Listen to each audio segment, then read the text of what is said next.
Welcome,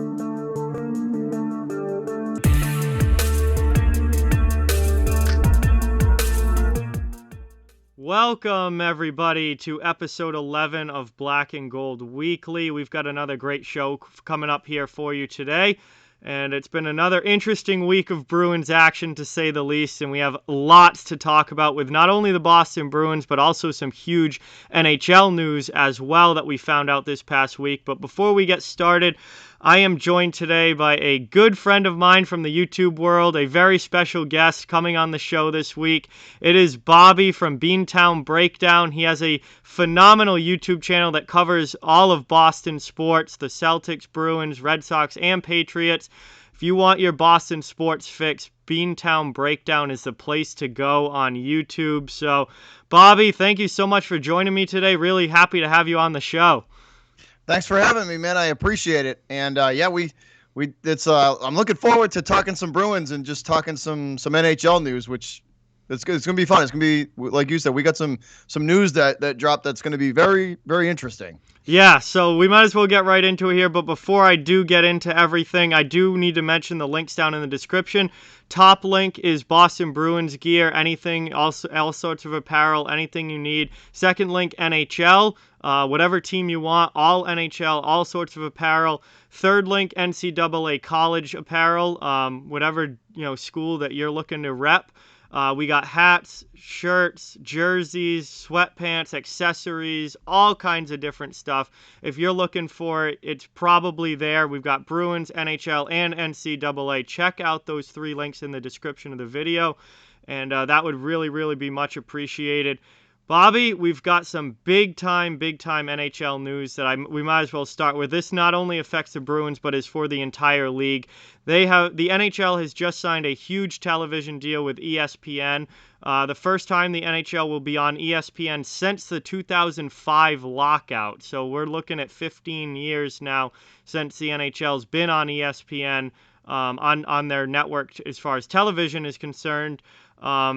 Lots of details with this one. I actually have a graphic right here I can pull up. 7-year television deal, a streaming deal as well. That's much more exclusive than the TV deal. The TV is going to have another network in there as well.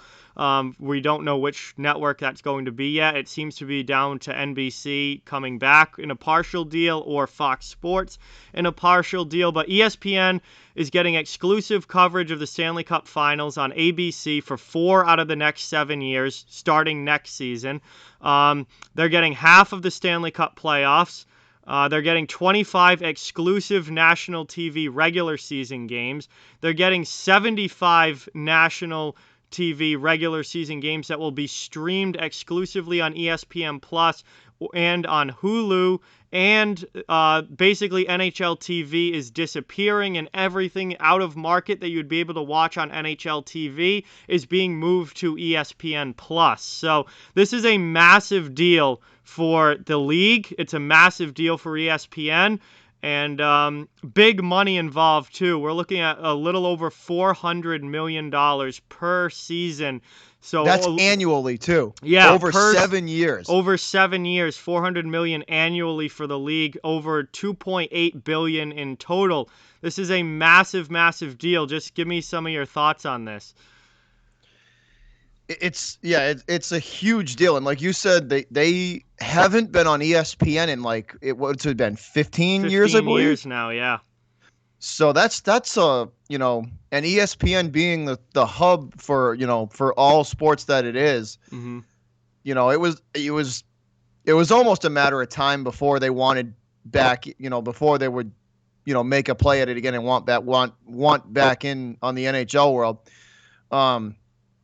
And to me, you've seen the popularity of hockey, especially I think over the last 5 years, grow immensely. Yeah. The watching audience to me in the last 5 years has grown immensely. The sport has become so much more popular. Mm-hmm. Just the watching audience, the viewers have just increased, and I think that ESPN took notice of that more people are becoming fans of the NHL and watching and taking interest in the game. And I love the game of hockey. It's one of my top 2 favorite sports, and I think it is a massive deal for ESPN though. It's the streaming rights is going to be that's huge. So for being able for people out of for out of state people that are looking to follow their teams, like you said, the NHL TV is going to disappear, and they're going to have to go through the ESPN Plus now, which is a massive deal for them. Massive deal for them. Yeah, absolutely. I mean, I'm already thinking that by start of next season, I'm signing up for ESPN Plus. I mean, just as a sports fan in general, they have so much other content there on ESPN Plus already. Now you're adding all of these NHL games to it. As a hockey fan, and it being my favorite sport, like, I would go there just for all these out-of-market hockey games, but you get everything else on ESPN Plus on top of that added to it. That makes ESPN Plus 100% worth the price of subscription, in my opinion. Absolutely. And I will definitely be getting that. What they're really good at, too, is, like, the added extra stuff. So I'm sure you're going to get a lot of behind-the-scenes stuff and a lot of – not only will you get the game, but I'm sure you'll get a lot of extra content not only per the league, but per the team. Per team wise, you're going to see a lot of extra content too. So I think it works out well for the league as well, because ESPN has such a massive audience that they help each other. It's a help each other kind of deal.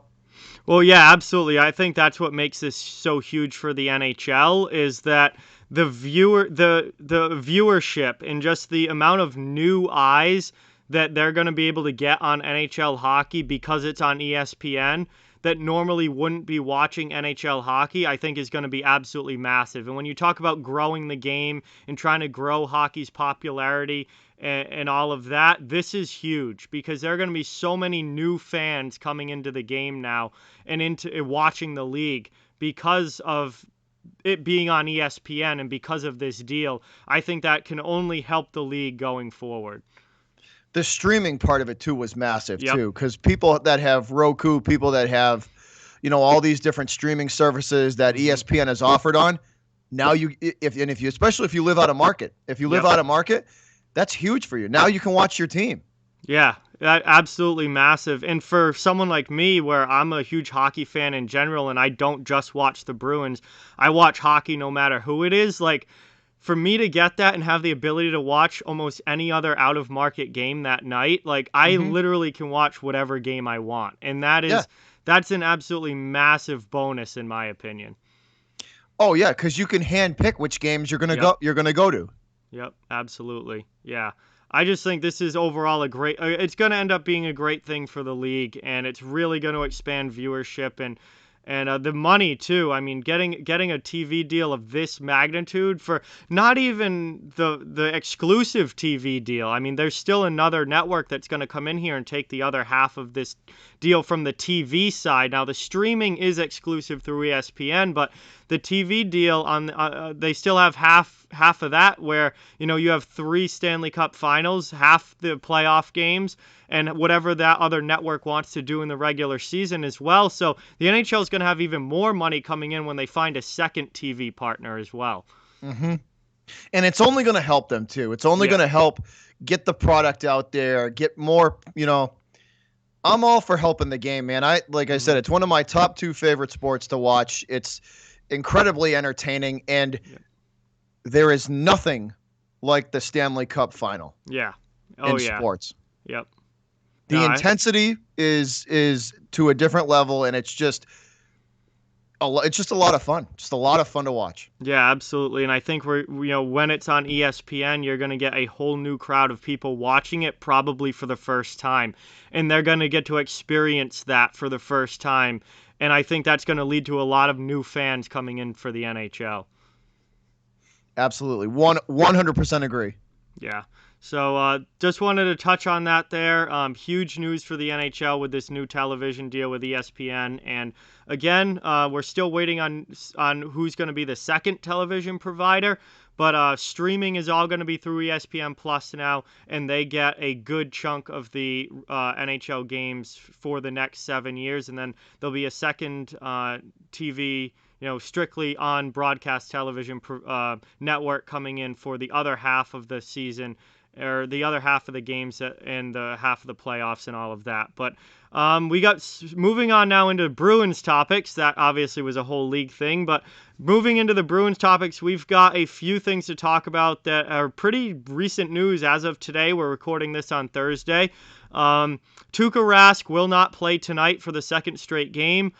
He has a lingering issue, some sort of injury that Bruce Cassidy originally thought was going to be minor, but now it's continuing to persist, and he's going to miss another game here tonight. So how concerned are you now about this lingering issue for Rask, Bobby, as he misses his second straight game?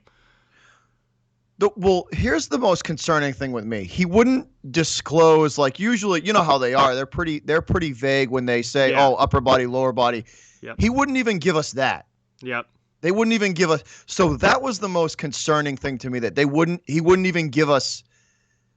They wouldn't give us even that. Like so that's like, if they're not even telling you what, like it's a lower body. We're gonna, he'll be back in he'll be back in 3 days, because they're vague as it is. They don't like to give much information out as it is. The league as a whole is like that. They don't like to give these other teams any type of an advantage. And the fact that they're being like even that much more reserved and back from it is definitely concerning, because I mean, when Rask is on, he's on, and he is that Vezina guy, and there's a wall in front of the Bruins net. When he's on, there's not too many other goalies in the league that are better than him. So, I mean, not taking anything away from Halak either. He puts forth the effort, and he's in all, the Halak's going to give you 110%, but when Rask is in his zone, he is a different goalie. You get that Vezina guy out of him. Yeah. And if that's gone for a significant amount of time,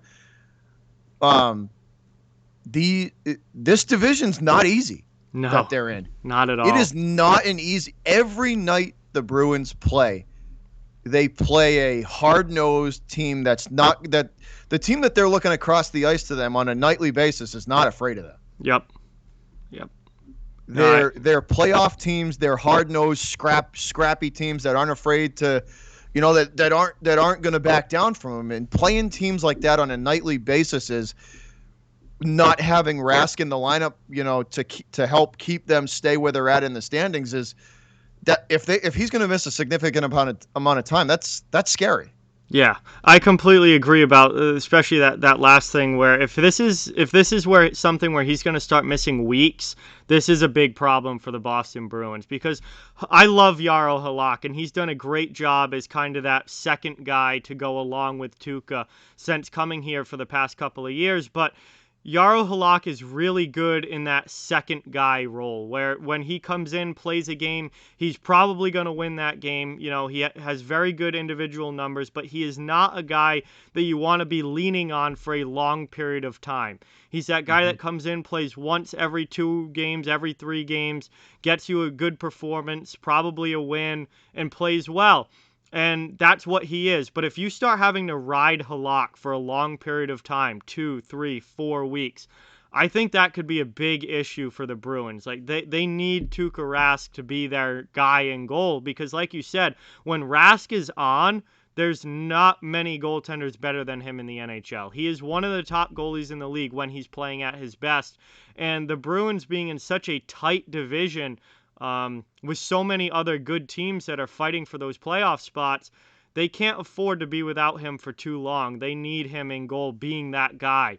And I'm definitely, if this ends up being a longer term thing, this is going to be a problem, I think. It really did scare me because like I said, the NHL, all these guys, they're usually very vague about their stuff. They'll say upper body, lower body, very, very vague stuff, but the fact that they were that much more reserved and they wouldn't even give us much of anything is that. I mean, I'm reading between the lines here, but that tells me that they think it's serious. Yeah, and I hope it's not. I know Cassidy today was saying that he was hoping that Tuukka would be back, but now it's a lingering issue, and that's so vague. That's even vague for NHL standards. I mean, what the heck does lingering issue necessarily mean? Is this going to be something where, he might be back on Saturday, or is this going to mean like we're looking at 3 weeks here? Like this, I just don't know what to make of it, but I do know that if Boston is without Tuukka Rask for a long period of time, that scares me, to say the least. It's troubling. It's troubling. That's definitely troubling, for sure. People forget Yaro's not young. He's not a young buck no more. No, not at all. He's been in the league a long time now. He's not a young buck anymore, and leaning on him for maybe 3-4 games, 3-4 or 5 games is one thing. If you're gonna tell me that we gotta wait 3 weeks, to get Rask back healthy, that's scary, because if they hit a skid, if they hit a skid, if they can't pull themselves out of this little skid that they're in now, it's troubling, man. This is such a tight division that they're in. You're playing, like I said, you're playing so much talent on a nightly basis that this whole division is fighting and scratching and clawing for a spot. Yeah, absolutely. This division, with the way that it is right now, you can go from 2nd to 5th place in one bad week. And you go from being securely in a playoff spot to straight up out of the playoffs with one bad week. With the way that these teams are stacked on top of each other. So hopefully Rask is able to come back soon. But I'm getting slightly concerned with him missing his 2nd straight game tonight. Some other news that we have, some lineup changes for the Bruins heading into this game. Jake DeBrusk will be back into the lineup after being healthy scratched last game against the Islanders. We're going to talk more about him later. And then Zach Senyshyn will make his season debut, his first game up with the big club after a very, very good start with the Providence Bruins down in the AHL this season. He's finally going to get a look up with the big squad. Just any thoughts on DeBrusk coming back in and Senyshyn making his season debut? I mean, they haven't been scoring goals, so I feel like no matter what they do, it's worth a shot, in my opinion. Senyshyn's interesting to me because I don't want to say I doubt him, but I'm curious to see how he handles, because that jump from Providence to the NHL. Yeah. It's game speed is tough. It's tough. It's a jump for sure. It's a different animal, down there compared to when you're on the ice with the guys with the real teams. It's not Providence anymore. This is the big leagues, and I think he can give them something. Mm-hmm. I'm quietly optimistic with him. Okay. Yeah, makes sense. I've never been a big Senyshyn guy. I've ragged on him a lot because he really hasn't put it all together yet in his career. But I'm certainly rooting for him. I hope that this is the time that he can come up and make a significant impact, and that he can really show why he was a first-round pick in the NHL. I hope that he does well because the Bruins need some secondary scoring. That's another thing I want to go into more detail in later in the show. But with Senyshyn coming up into the lineup, I feel like this is a big opportunity for him. He is finally playing at the level down in Providence that I was expecting him to play right from the get-go, and he had a really slow start to his professional career. But last year he had a better season, and this year he's been really, really good. So it looks like it might finally be coming together for Zach Senyshyn. Now he gets an opportunity to come up to the big club and show, that he might be able to actually make it. And I really hope that he does. I'm rooting for him. I hope he does well. Because he was touted as like a project guy, wasn't he? Very much so. He was that's a what reach. He was touted as a project guy. If memory serves me correct, the scouting report has a high ceiling, but definitely not. It needs a project. You need to work. You need to work with him. Absolutely. But he's from what he's been doing down in Providence, it's the gradual step up, and he had a really slow start, and I think he's like, it's an opportunity for him, and I hope he takes advantage of it. Yeah, and I'm happy to see him get in the lineup because the Bruins need some help in that forward group. They are not getting anything from really anyone other than their top line or their power play for the most part, and even their power play's kind of and that scares gone stagnant here. That scares the crap out of me too. That Yep. Having to lean on that top line so heavy, and you're think about the lines that we're putting them out there. I mean, these teams, to go back to the way that the division the Bruins are in, you can't, them putting this much pressure on a night-to-night, game-to-game basis on the top line to produce all the time. You don't want to burn those guys out for when it matters. Yep. 100%. Because if you get to the second round and Marchand, Berge, and Pasta got nothing left, and they're burnt out, and they're just tired, and they got no legs underneath them because they had to do this the entire season. Yep. That's not it. They got to get, like, I'm 100% in agreement. They got to get it from somewhere. Yeah. It doesn't matter where. I don't really care at this point where. They just have to get it from somewhere. Yeah, absolutely. I agree. And maybe Senyshyn coming into that lineup will kind of be a spark and get some jump there down in their middle part of that lineup and see if he can, get some sort of offense generated from somebody other than that top line, because we all know certainly that the Bruins desperately need it. So just some news I wanted to touch on. Tuukka not playing Thursday night again with a lingering injury, which is starting to become concerning. DeBrusk back into the lineup, and Senyshyn making his season debut on Thursday night. That game will have happened by the time you guys see this, but wanted to get your thoughts on that, and we'll see how they do. Hopefully Boston can come away with a big win over a team that they should beat in the New York Rangers tonight. So now I want to review the last week for the Bruins, this past week's games. Just kind of quickly go through game by game and get your thoughts. We go back to last Friday. They played the Washington Capitals. Obviously, that was a very emotional 5-1 win. Extremely physical game. We had the nasty hit by Tom Wilson on Brandon Carlo that now has Carlo, unfortunately, out of the lineup, which is going to be a huge loss for the Bruins, I think. But overall, Bobby, just thoughts on that game, the Bruins' response to the hit, and just that particular night overall for the Bruins. The hit drove me crazy because he was hunting for it all game, and he wasn't necessarily hunting for DeBrusk. He was hunting for that hit. It didn't matter to Wilson who it was. Yeah. He was looking for that hit all game, and unfortunately, it was Carlo that caught the brunt of it. The hit was dirty. He lined him up, and he knew exactly what he was doing. It was dirty. It was intentional. But on the flip side, the Bruins' response was perfect. Yep. Dropped the gloves with him and even Berge just talking to him, just in his ear constantly all game. Just in his ear after that hit.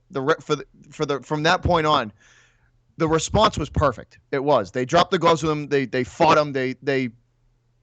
The response was great. It was picture perfect. They did exactly what they should have done. Mm-hmm. But it was a nasty, dirty hit, and he was looking for it all game. It didn't matter who it was. He was just it drove me nuts because it's like that's the kind of hit that's not like, nah, man, like you don't line someone up and you can deliver a good hard cross check to somebody and not aim for their head.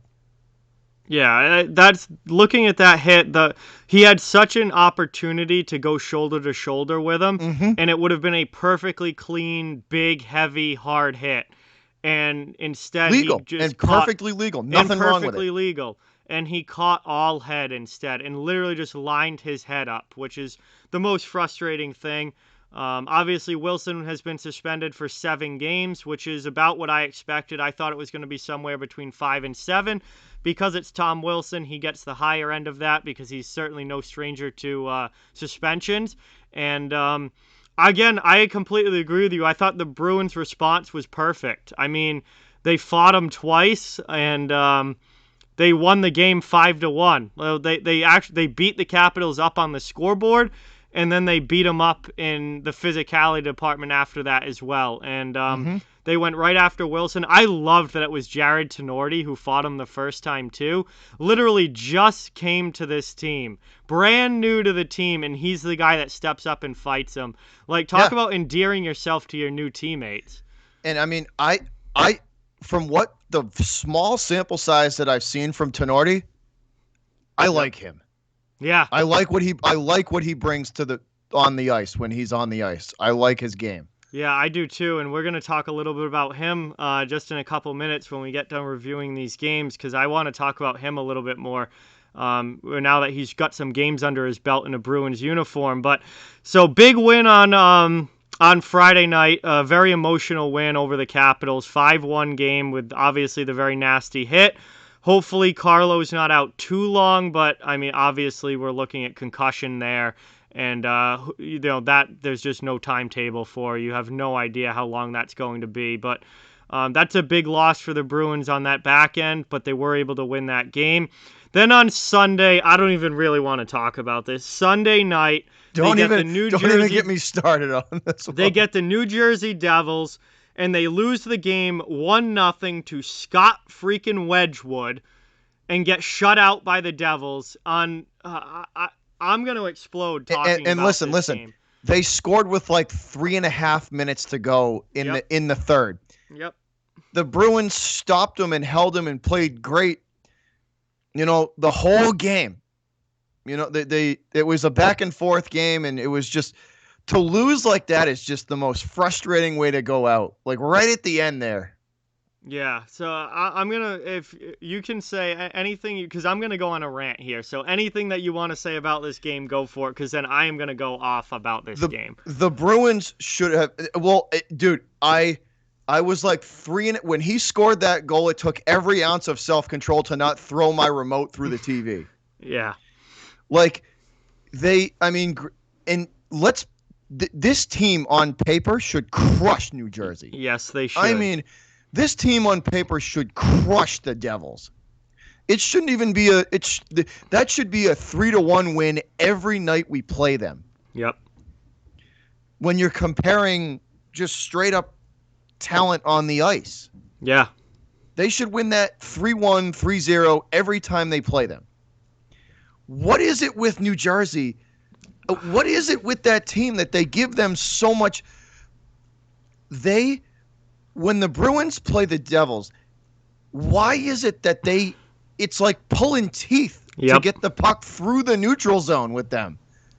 Yeah, and they cannot get the puck through the neutral zone with that team to save their life. Yeah, I don't know if it's a structural thing or what, but I don't know what they're doing to them, but like it's just like watching the Devils and Bruins play is like I'd rather get a root canal than watch games like that, because it's every time they play, it's like a tractor pull. It's just like it's that one like it's so frustrating. It's so like they get spun around. They do stuff that's what it is. That they do stuff that's so out of characteristic, like the goal, like whether it's Yarrow or Tuukka, they get caught out of position and spun around and goal, or in their the soft goal, whether it's the soft goals like going through. It's like it's just maddening to watch those games, because I look at that team against that the Devils have. Like I said, we should crush that team. Absolutely. Yeah, so this was the Bruins' worst loss of the season because of the circumstances around this game. First of all, you have the New Jersey Devils, who are 7th place in the division. Boston should be destroying them to begin with. Then you have Scott Wedgwood in goal, who is the Devils' 3rd goalie. He's not Mackenzie Blackwood. He's not even Aaron Dell. He's their 3rd goaltender. The Devils were on the second half of a back-to-back in that game with travel in between. They had played the New York Rangers the day before, had to travel to Boston. The Bruins did not play on Saturday. They had the day off after the Friday night win against the Capitals. So they're sitting at home waiting for the Devils. The Devils have to travel, and they're playing the second game of a back-to-back. They got destroyed by the Rangers the day before. And Boston is coming off their most emotional win of the season. And you follow up that performance with that against the New Jersey Devils, where you can't even score a goal on a third-string goalie. It was an absolute joke. That was the Bruins' worst loss of the year. I was furious when it happened. I'm still furious now because the Bruins have to win games like that. In a division that is this tight, with 5 teams, and if the Rangers get back into it, maybe even 6 teams fighting for 4 playoff spots, all stacked up on top of each other, you cannot afford to lose games to lousy competition like that. And the Bruins just completely dropped the ball, and it was the most frustrated I've been with them all season. And I'm still furious about it now because you have no business losing to a 7th-place team who's on the second half of a back-to-back with travel when you're sitting at home waiting for them. It's just absolutely brutal for Boston to lose that game. Go back and look at the other New Jersey games, the other times we played them too. It's the same. It's a tractor pull of they should be destroying this team. And we have big issues with the Devils. Just like the Islanders, we have big issues with the Devils. I don't understand it. But speaking of the Islanders, that was Tuesday night's game. This was one, you can't even be mad with the Bruins here. Like, they played well. That was a good hockey game. They just went to the shootout and ended up getting beat in the shootout, which, again, typical Boston, losing in the shootout. But, I mean, that was a 2-1 game. I'm not as mad at the Islander game because the Islanders match up well against them. And the Islanders are at least a good team. Like, that's what I mean. Yeah. The Islanders are a big physical. They use that, they use that beat you into the ground mentality. Yep. And it's worked all season for them, and they execute that perfectly. They don't give you what the Islanders do really well is they don't let you get started. They meet you right at the blue line, and they don't let you get started, and they just beat you up all game. Their team is just big and physical and fast, and those type of teams don't match up well with. They don't match up well with the Bruins. Don't do well against those type of teams. They just they tend to get pushed around a lot, and the Islanders push them around. They do. The New York pushes them around when they play them. Yep.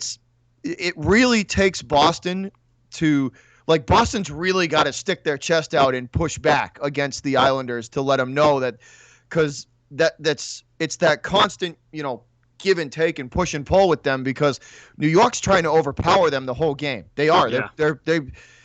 Those are the teams that the Bruins don't match up well, and it drives me nuts that New Jersey can do that. The Devils do the same thing that the Islanders did. They're just they shouldn't. They have no business losing those games. And the Islanders one I'm not as mad about, but it's like, come on, guys. Like, come on, Bruce. Come on, guys. Like, can we? It just seems like they get into their own heads, and they start chasing the puck around the ice because they're so worried about what the Islanders are doing instead of playing their own game. Yeah, and the thing, obviously the Islanders have owned the Bruins this season, and the thing that frustrates me is, you would think that the coaching staff would be able to make some adjustments and get things figured out so that this doesn't keep happening. Obviously the Islanders are a very good team. They're in first place in the division right now. They play a tremendous defensive style of play that really shuts down the opponent's offense, and they have a great coach in Barry Trotz. But, you've seen the Islanders how many times now this season, and you still can't figure out an adjustment to make to beat them? That's the most frustrating thing to me, is that how many times have we seen these guys, and they just do the same thing. They come in there, they do they haven't changed one single thing about their game plan. Yeah, it's the same thing. It's exactly the same every time, and Boston has no response and no changes made and nothing to try and get around it, and they continue to lose to the Islanders every time. It's very, very frustrating for sure, to say the least. But that's the last week for the Bruins. They won against Washington, they lost against New Jersey, and they lost in a shootout against the New York Islanders. So 1-1-1 on the week. Tell you what, later at the end of the show, we're going to look ahead to the upcoming week and start previewing this coming week. Boston's going to start getting in the win column again consistently, because they are losing ground in that division very fast, especially with Pittsburgh winning and the Rangers trying to climb back into it. Like, that, Boston's got to start stringing some wins together here. But guys I wanted to... The Rangers aren't going to play this battle. They're going to get back on their game, and if they start getting back on their game, they'll knock the Bruins. And the Bruins are still on a skid. They'll be climbing their way up the ladder towards them too. It's the Bees gotta end this skid. They have to end this skid. They have to start not only putting wins together, but stringing them together. Yeah, I 100% agree, but. For sure, they've got to start, going on a little bit of a win streak here, and start stringing 2, 3, 4 wins in a row. Not this 1-1-1 every week crap, because they're gonna lose ground quickly if they keep that up. But a couple of guys I wanted to talk about, and we talked about him earlier. Jared Tinordi's the first one. So he's played 4 games in a Bruins uniform now. I just want to get your thoughts on Tinordi so far and what you've seen from him in a Bruins uniform coming into that D-core. Obviously, Bruins have a lot of injuries right now on the back end, and just get some of your thoughts on what you've seen from him.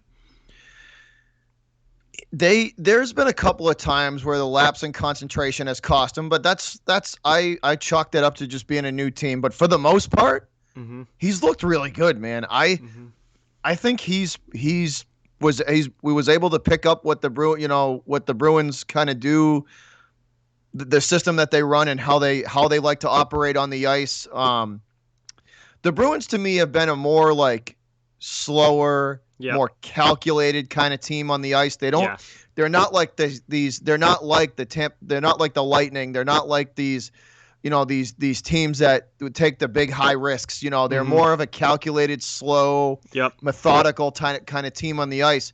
And Tinordi's game, I think, matches well with that. Yep. 100%. I agree. I think Tinordi has been pretty much exactly what I hoped he would be. I mean, he's got no points. He's not going to score a lot. He's not an offensive contributor. Never has been in his career. He's a stay-at-home, physical, defensive defenseman. And I think that's exactly what he's been for the Bruins so far. I mean, we saw him fight Wilson. He's thrown some good checks. He's been, fairly responsible defensively, and I think he's been a good bottom pair veteran guy to be on that D-core, and I think he's been just about what I wanted him to be when they picked him up. He's not going to be anything special. He's not going to be anything spectacular, but he's going to be a solid guy back there, and I think from what we've seen so far, he looks like that in a Bruins uniform. The last 2 games, he's played phenomenal in front of the net, too. The last 2 games he has played, he's made 2 or 3 phenomenal plays in front of the net in the last 2 games that have either shut down passing lanes or basically took away scoring opportunities for the other team. He's played exceptional in front of the net. I like that too. Clear it out of in front of, get it out of harm's way. Get that puck out of harm's way, out of Halak's and Tuukka's way. Or even pushing, even just using the physicality to push guys out of the front of the net. Yeah, and I think he's been phenomenal in front of the net. And that's what he does best. I mean, he's a defense-first guy, and that's his strength in his game, and I think he knows that. And it hasn't seemed like he's gone out and tried to do too much either, which I like a lot. Like he knows what he's good at. He knows what he probably shouldn't go and try and do, like jumping up into the play and trying to score goals and stuff like that. Like, that's not his game. He's kept it simple. He's been good defensively, and I think that's exactly what the Bruins could, were hoping for when they claimed him on waivers. So overall, I think Tinordi's been pretty solid, and I like him on that bottom pair. He's even getting better in the corners lately too, which I think that's tough for him too, because I think that's a little bit out of his comfort zone, Yeah, and he's getting being in the corners, and I think he is getting better. There's a couple of times where he did kind of get the puck taken off of his stick, but that's not really his his game is in front of the net. Yeah. That's where he belongs. And I think that will come with getting more comfortable with the team as well, and knowing where the wingers are going to be, knowing where you have an outlet pass, move that puck quickly. I think as he gets more comfortable with the Bruins system and the team around him, he'll get better in that aspect of the game as well. I like the grit, though. I like the attitude. I like the grit. I like the no BS, I like that. Him fighting Wilson was perfect. Yeah. That was like his second day as a Bruin, I believe. Yeah. Yeah. And he's fighting for his teammates. Yep. That's the guy that belongs on the team. Yeah, and there's no better way to endear yourself to a new team than to do something like that. And I think he fits in with the Bruins style really well, and he fits in with the culture here in Boston really well. And I think he showed that by stepping up for Carlo, even though they probably just met. He's only been on the team a few days, and then he's stepping right in and fighting there. That was a really good move from Tinordi, I think. The other guy that I wanted to talk about was Jake DeBrusk, and this one hasn't been as good. DeBrusk has 1 goal, 4 assists for 5 points, and is a -4 this season. He's 24 years old. He's stunk for the past 2 years now for the most part. Best season was back in 2018-19. He has not been able to match that performance since then. He was healthy scratched on Tuesday night against the Islanders. He's back into the lineup for Thursday's game against the Rangers, but they're hoping that healthy scratch is going to be a wake-up call. What the heck should the Bruins do with Jake DeBrusk? Because my patience is certainly wearing thin. I don't know where you're at, John, but it's decision time with him. Mm-hmm. It's decision time. If he spends this next week or week and a half maybe still not producing, it's decision time. It's like last season, like he's given them nothing this year. Yep. Nothing. Absolutely nothing. He's literally disappeared. He's useless. Like he's as useless of a player you can have in an NHL lineup. Yeah. He's given them nothing. No assists, no like nothing.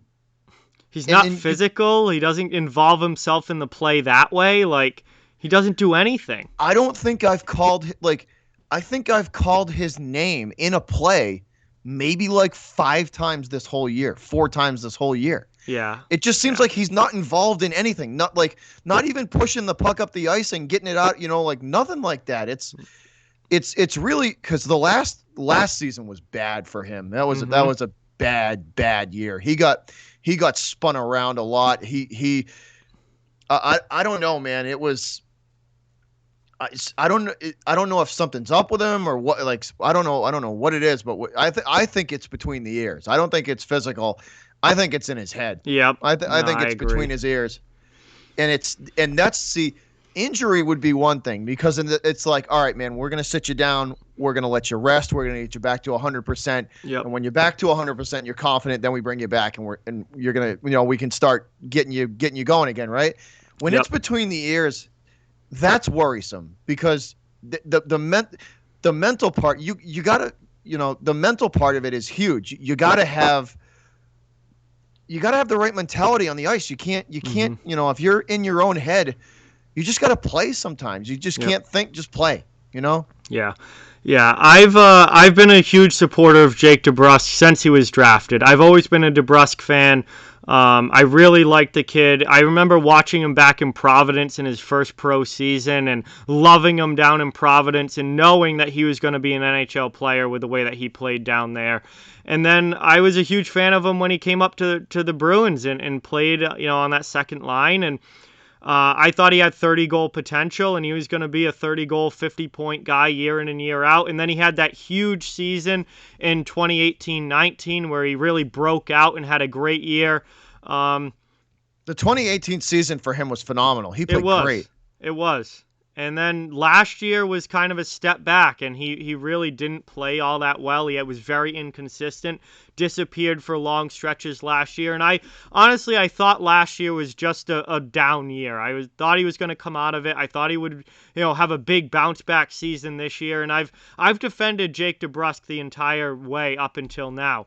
But I thought this year was going to be a bounce-back season, and I thought this was a huge year for DeBrusk to get his game back on track, and he's done the exact opposite.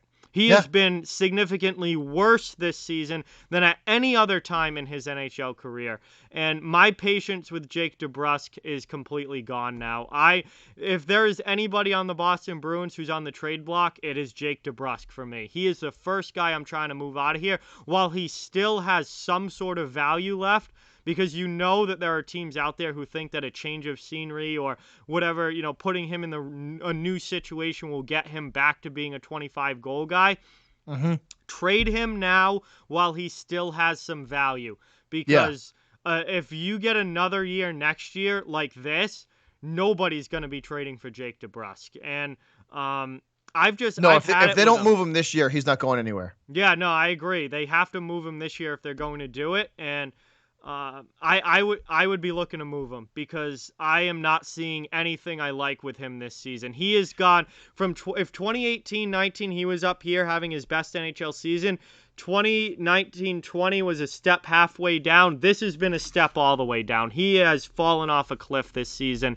I think the thing is he's making the same mistakes he was last year this year. There's been no correction to anything. Yeah.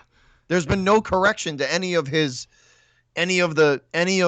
weak spots in his game. It's the same. And it's just been frustrating to sit through and watch too, because he's on that second line, or he started up there, and it's just like, what do you like? He's giving them nothing. Nothing. And how long are you going to leave him up there in the lineup with him giving you nothing? He's been a waste of a roster spot to this point in the season. Yeah, and absolutely. We'll see how he plays tonight. I feel like as soon as I say this, he's gonna have like a Hattie tonight or something. Yeah, watch him come back and score. This is gonna drop on Friday. We're gonna be He'll score 3 goals and get into a fight. Yeah, we're gonna be ripping DeBrusk all episode, and then he's gonna come out tonight and score 3 goals, drop the gloves, and have his best game as an NHLer or something ridiculous like that. But I mean, up to this point, as of us recording this, he's just done nothing, and I think at this point my patience is worn out. I say trade him while he at least has some value on the market, because if he keeps playing like this, his value is going to be non-existent in the near future. It's going to plummet if they don't move him soon, and his play continues. They're literally they'll be lucky to get like a compensatory pick, or they'll be lucky to get anything out of him. Yeah, so it's not been a good year for Jake DeBrusk, and my patience is very much wearing thin. I thought consistency was his problem last year. He's not having any problem with consistency this year. He's been consistently bad all season long, which is not what you want. The lack of correction of anything, any of his faults from last year, is the most concern. It's the same thing. It's just like a broken record. You're just seeing the same thing over and over and over and over and over again. And it's like, what are you doing, Jake? Like, what are we doing here? Are you coming to play, or what's the deal? Yeah, and I'll tell you what, if you don't see some significant improvement over these next few weeks, I would love to see him moved at the deadline and just go in a different direction, because this has been an abysmal season for him, to say the least. But speaking of the trade deadline, that was the next thing I want to talk about. Boston's. We're hearing that they're supposedly going to be aggressive at the deadline this year. I don't know exactly what that means or what kind of moves that they're looking to make, but the trade deadline is a month away. And obviously, I don't think the Bruins can just sit still and hold pat and expect to really be able to make a deep run without adding to this team in some respect. So, what do you want the team to do at the deadline? What kind of moves are you looking for them to make? Well, let's be honest. There's two kinds of aggressive. There's the normal aggressive. When they say aggressive, like there's a normal aggressive, and then there's Don Sweeney aggressive. Yeah. So like we have to clarify if Don Sweeney's saying it's going to be aggressive. You may not get what you're looking for if you're looking for that big splash move. Yeah, I don't know if they're going to make Don a move Sweeney like that. aggressive might be a seventh defenseman and a fourth line winger. Yeah, that's what I mean. So like I don't when I hear that from them, I don't know. I don't know. Are they willing to make some big splash move? I don't know. I think you're going to see something more of them just trying to shore up the depth. Yeah. Something along those lines. Do you want them to try and add offense? Because secondary scoring, that's another thing I had here. Secondary scoring's been a major issue here. Their for most of this 5-on-5 year. this season has been abysmal. They have got they have got to get offense from somewhere. Like if they have to go out and get it at the trade deadline and take DeBrusk and package him with someone else, or a prospect, and put him in a package with something to go get Sweeney. He has to see this. Sweeney and Neely they're hockey guys. They know this. They know they're not scoring from anywhere else but that top line. And they know they got to do something, because guess what? When you start getting into the teams, like when you start have to, when you're playing teams like on the Lightning's level, you know what I mean? Like when you're starting to play teams on Tampa Bay's level, because guess what? Those are the caliber of teams that you're going to have to go through to get to the cup. Absolutely. Get the cup back here. And as they sit right now to go through Tampa, that's to go through a team like the Lightning to get to the cup. I don't know if they can do it with the team sitting the way it is. Yeah, I don't think they will. I don't know if they can do it. They're just they have to find secondary school. They have to find someone that can take pressure off of that first line. Yeah. We talked about this on the show last week. There's been talks about them. Actually, it was come out that they've actually made phone calls to the Nashville Predators about Matthias Ekholm adding to the D-core. That's another area. I don't think you can go into the playoffs with a D-core as young as the Bruins have. I think that's a problem. Ekholm would be a really important and nice addition to that top four defense, because listen, I love the kids and they've played well this year. Defense has not been the Bruins' issue. No, not at all. They've played well this year, but you are not going to beat the best of the best in the league with a defense full of guys under 30 years old and mostly guys under the age of 27. Like they need a veteran stabilizing presence to that D-core, and I think Matthias Ekholm would be a great addition if they're able to pull that move off. But I don't know if they can add defense and offense, at least not at that level. I don't think they can. They don't have the cap space to add both, so I feel like they almost have to pick one. I was just going to the one thing that's really going to hurt them too? The bad contracts have crushed this team for a lot. I shouldn't say crushed. The bad contract signings have held this team back from achieving its full potential for a long time now. And until they get out from under some of these bad deals, it's going to be real tough for them, because like a guy like Krejci, that these contracts are what could really hinder them moving some of these guys that may or may not be, they may be taking phone calls on some of these guys. I mean, Krejci has flown under the radar this year. He's got a bunch of points. Yep. He doesn't have a bunch of goals, but he's got a bunch of points. He's got 11 assists, I believe, yeah. So at least he's setting people up, Yep. So he's contributing in a way that you don't really physically like through the eyeball test, you don't really see, you know what I mean? Because through the numbers, you don't see it, but you see it on the ice because he's setting guys up or he's making smart pass, like he's contributing in that way. Yeah. His numbers might not be big, but at least he's making the smart plays on the ice. Yep. But it's just that like, you know what I mean? That their trade deadline this year is going to be very interesting to watch, because they the cap that they have very little wiggle room. They have Yeah. very little wiggle room to work with, and it's gonna be interesting to see whether they want to go into the playoff run saying we're gonna hope and pray that some of these guys bust out of their slumps and start scoring goals. Yeah. Like Charlie Coyle. Charlie Coyle was just who was I going to bring up. Charlie Coyle, who has either gone ghost or is on fire on a game-to-game basis. Yep.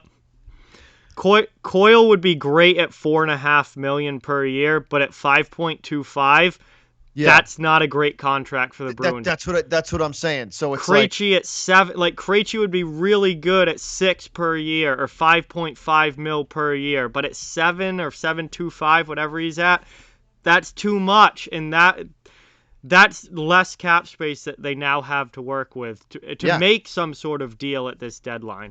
And you can't tell me that other teams aren't looking at that and going, well, he's making this much money. It's the cost to worth. Yep. You know, what are they paying you, and what are you realistically worth? What are you realistically going to give us on the ice, and is your contract worth it? These teams they're not stupid. They're looking at all this. They're absolutely looking into all this, and it's going to be very interesting to see which direction they go at the deadline. Whether they think, all right, well then let's bolster up on D and just build a brick wall in front of Yarrow and Tuukka through our run and just make guys have to grind it out in front of us, and we'll hope and pray that some of these young kids like Coyle and Studnicka and some of these younger guys that can be offensive, that can help offensively. McAvoy again too, he can help with the score. You know what I mean? He's the only defenseman helping with scoring right now. Yeah. But like some of these, maybe some of these defensive guys who have that offensive prowess to them can break out of their slump.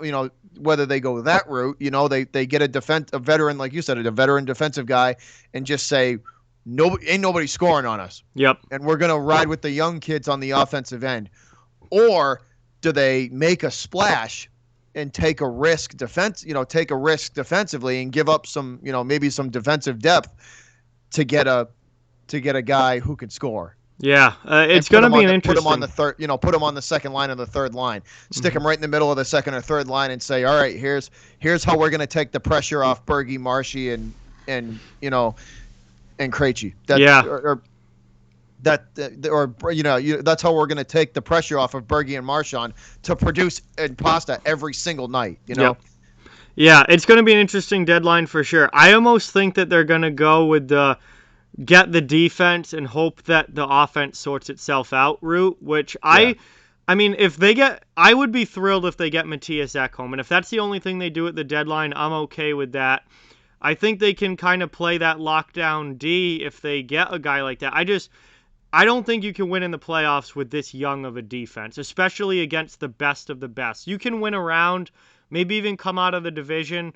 That will be tough, but they could do it. But when you get to playing Tampa Bay, or you get to playing Vegas, or you get to playing the absolute best of the best in the league in that Final Four or in that Stanley Cup final, I don't think you're going to win with Clifton and Zaboral and Vakanainen and Lausanne and all these young kids on the back. You need a veteran stabilizer there. And I think Matthias Ekholm would be almost the perfect guy to bring in that you might have to give up a guy like Vac and one other guy, Vakanainen, and maybe, you're going to have to give up some of those lower, and you'll probably have to give up some of those lowering guys and picks and probably eat some money to get a guy, to get that kind of a caliber. But you know what? It'll be worth it. It'll be worth it.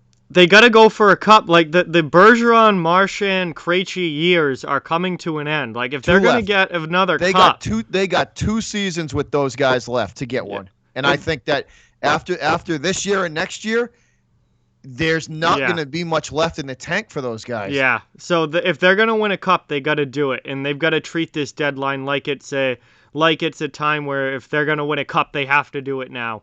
Yeah. Because they are running out of time with those veteran core guys in playing at a high enough level to lead a team to a Stanley Cup. It's not going to last forever, and they have some good young pieces, obviously. But if it's going to be another Bergeron, Marchand, Krejci, Rask Stanley Cup, then they have to do it, and they have to do it very, very quickly. Yeah. Oh no, they have to they have to set themselves up. They have to look at it in a 2-year span. Yep. We gotta win. We gotta either win this season or we gotta win next year. Yeah. I agree with that. So we'll see what they do at the deadline. It's still about a month away. I'm sure we're going to talk a lot on the show week by week as more and more news about trades and stuff comes out and we get closer to that April 12th trade deadline. But wanted to touch on that. And I would love to see a veteran D-man come in and really kind of be a stabilizer to that back end. And I also would not be opposed to them maybe adding some secondary scoring, but I feel like it's going to be one or the other with the current cap situation. You're not going to be able to do both. But they just don't have a lot of wiggle room. That's the truth of the matter is they just don't have a lot of room. Like they're pretty tight on a budget now. Yeah. So want to look ahead now to the upcoming week for the Bruins. They got some big games against some tough opponents and then one not so tough opponent at the end of the coming up near the end of the week. But I would just want to preview the week ahead a little bit. They've got a series against the New York Rangers starting Thursday tonight. They also play on Saturday. Then they have a back-to-back set against the Pittsburgh Penguins Monday and Tuesday. And then they play Buffalo for the first time this season on Thursday. And those will be the 4 games this week before we record another show. You guys, by the time you guys listening or watching hear this, the first Rangers game will have happened, but this Rangers series, this is a big one, I think, for the Bruins. They need to pick up 2 wins here. Like they need to win both. They absolutely have to sweep this team. Yeah, this is a 6th place team, lower in the division. Boston, and they need to beat this. They need to beat this team handily. Yeah, no more like 1-0. No, I want to see a 3-0, 3-1.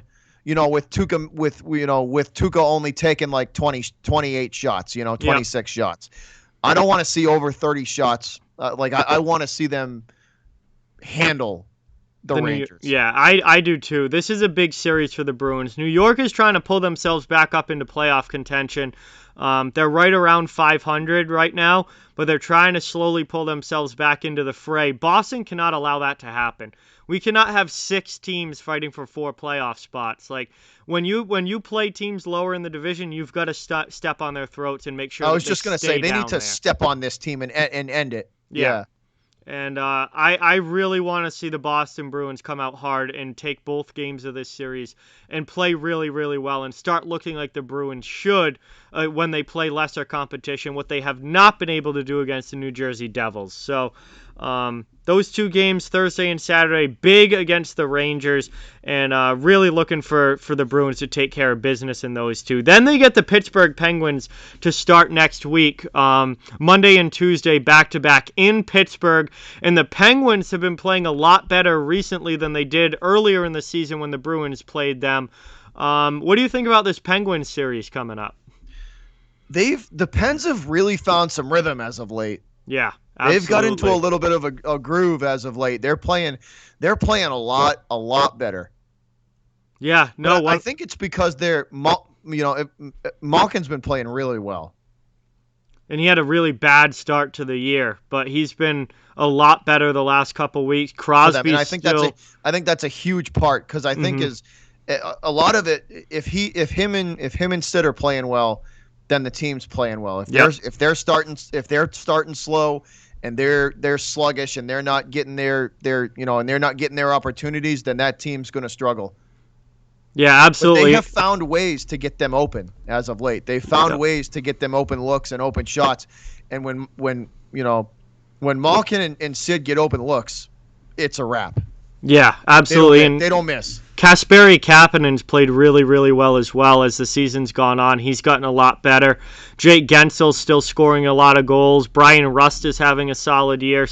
And the Pens are healthy on D now, or healthier on D now than they were. They're getting their guys back. That's a huge thing too. Absolutely. So Pittsburgh is definitely going to be a tough couple of games. I really want to see the Bruins win those games as well, or at least win one of them. I want to see 4 in a row. I would love to see 4 in a row from Boston. The Bruins need a stretch like that. The Bruins need a stretch like that where they go 4 in a row or something, because this 500-ish hockey that they've been playing the past few weeks is not going to cut it in this division. So It's underwhelming too. You know what I mean? Yep.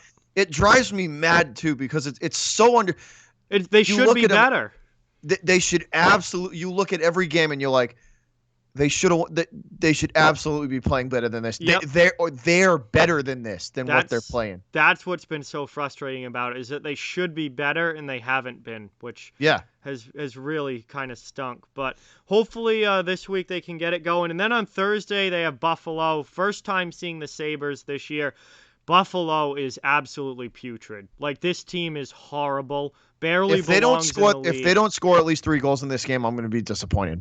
Oh, if they don't, I'm going to be disappointed. They should put up 5 on the Sabres. This should be a 5-1 absolute drubbing. But I'm worried. I'm legitimately worried because the Bruins have played down to bad competition this year. All season they've done it. Yep. I'm legitimately worried, but this should be an absolute blowout win for Boston. Yeah. Oh, they should smoke Buffalo. If they don't score, terrible.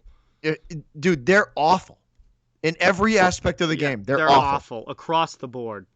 If they don't, I'm telling you, if they don't, I'm going to be disappointed if this is like a 2-1, 2-0 game. I'll be disappointed in them. Absolutely. This should be an absolute beatdown. Don't know if it's going to happen that way. Again, I'm like legitimately concerned heading into this game because I feel like this is they lay an egg and Buffalo beats them like 2-0 one of these games. That literally is what I'm afraid of happening because I think there's a very real possibility that kind of thing happens. Like that would drive me nuts. Yep. As a Bruin fan, that would absolutely drive me nuts to see that if the Sabres somehow beat them 2-0. Yeah, no, it would be extremely frustrating and infuriating. But I feel like with the way that this Bruins team has played down to competition, I also would not be surprised. Like, that's what I'm legitimately afraid of, that kind of thing happening. But they should destroy the Sabres. I mean, Buffalo is awful. Jack Eichel is out of the lineup, so they don't even have their best player. Taylor Hall's been atrocious this year. They have no defense or goaltending whatsoever. Mm-hmm. Boston should just wipe the floor with them, and if they don't, it's going to be a disappointment. If that's a 1-goal game, I'm extremely disappointed at the end of it. Even if the Bruins win, if they beat Buffalo 2-1 or 2-0, I'm disappointed. Yeah, absolutely. I am 1,000% in agreement on that. They should crush that team. Yep, I completely agree. So and that you know what? Pour it on too. If they're up 4-0 in the third, I don't care. Pour it on. I want to see the Bruins win 4 out of their next 5 games. That's a reason. Like, that's not even something that is unreasonable for them to do. If they're truly a good team with potential to win this division and go deep into the playoffs, they should win 4 out of these next 5 games. And if they don't, it's disappointing, in my opinion. Yeah. Oh yeah. No, 100% agree. 100% agree with you.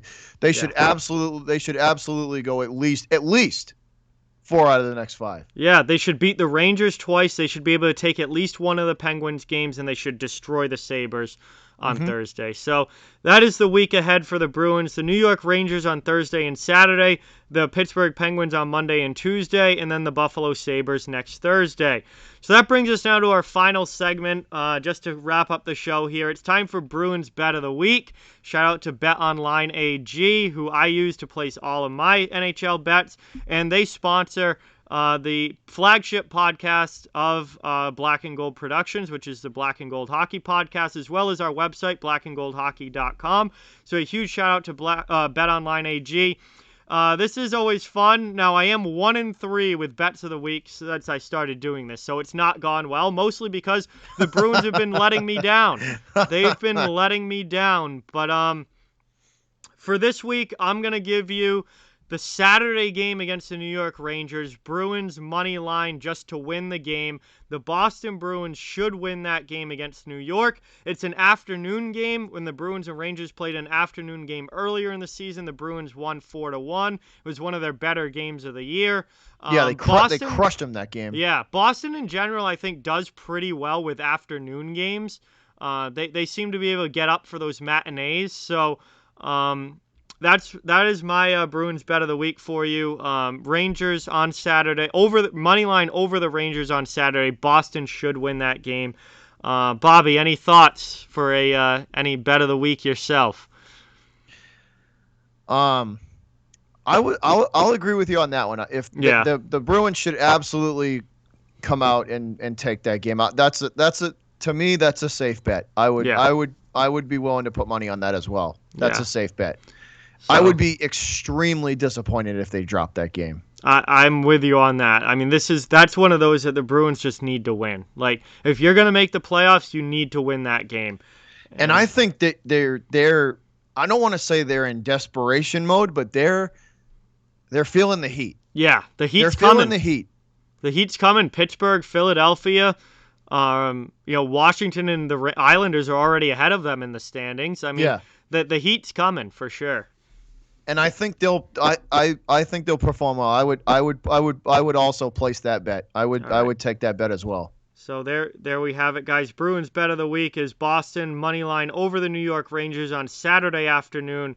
We'll see if the Bruins can get it done. I'm certainly going to be rooting for them and pulling for them, and I'll probably have some coin on it as well. So I'm really going to be rooting for them. But that brings us to the end of our show here today, episode 11 of Black and Gold Weekly, brought to you in partnership with Black and Gold Productions. You can check out our tremendous team of writers, all at blackandgoldhockey.com, as well as a tremendous podcast network as well of tons of great Bruins-related podcasts. They covering the team all season and all year round on Black and Gold Hockey, and at Black and Gold Productions, and really want to thank Mark and the entire team there, and everyone, all of my teammates at BNG Productions for their support, and this show would not be happening without them, so a big thank you to them. Also want to remind you about the links in the description: Boston Bruins apparel, NHL apparel,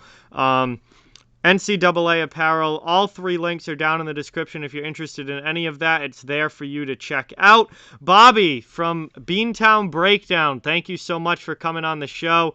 Really, really appreciate you taking the time to do this and being a part of it here tonight. And hopefully a good week coming up for the Bruins. But I appreciate you coming on, man. This was fun. Thanks for having me, man. Yeah, hopefully we can get hopefully the Beast can get back on the winning track and get back on the winning ways, and make sure that some of these teams that are coming for them in the standings don't ever get the chance to try and knock them out of their spot. So hopefully they can get it together, and we can start seeing the Bruins play how we all know that they can play. Absolutely agree with you on that, man. We'll definitely have to have you on again in the future. This was a good time, and always awesome talking Boston Bruins hockey with you. Absolutely. Go Bruins. All right, guys. So thank you all so much for watching. Really, really appreciate each and every one of you. And you guys, we're going to be coming back again next week with another guest on for episode 12. We'll have a whole new week of Bruins action to talk about, and I'm sure a lot more storylines as well. But that is going to wrap up episode 11 here. Thank you guys all so much, and talk to you next week.